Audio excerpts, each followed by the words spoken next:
மன்னார் வீதி அபிவிருத்தி அதிகார சபைக்கு சொந்தமான சவுத்பார் புகையிரத நிலைய பிரதான வீதி பல வருடங்களாக உரிய முறையில் பராமரிப்பின்றி சேதமடைந்து காணப்பட்டு வருகின்றமை தொடர்பிலே மக்கள் பல்வேறு குற்றச்சாட்டுக்களை தொடர்ந்து முன்வைத்து வருகின்றனர். முன்னதாக குறித்த வீதியை புனரமைப்பு செய்வதற்கான நிதி ஒதுக்கீடு செய்யப்பட்ட போதிலும் பல்வேறு காரணங்களால் வீதி அபிவிருத்தி பணிகள் இடம்பெறாத நிலையில் ஒதுக்கப்பட்ட நிதியும் திரும்பிச் சென்றது.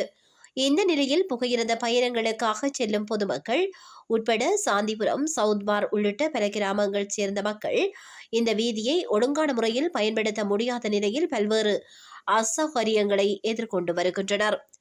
இவ்வாறான பின்னணியில் வீதி அபிவிருத்தி அதிகார சபையினால் செய்யப்படும் சீராக்கும் பணிகளும் ஒழுங்கான முறையில் மேற்கொள்ளப்படுவது இல்லை என பொதுமக்கள் குற்றம் சாட்டுகின்றனர். குறிப்பாக வீதிகளில் பள்ளங்களை நிரப்பும் பணிகள் கூட ஏனோ தானோ என இடம்பெறுவதாகவும் அவையும் குறுகிய கால பகுதியில் சேதமடைவதாகவும் சாந்திபுரம் கிராம மக்கள் குற்றம் சுமத்துகின்றனர்.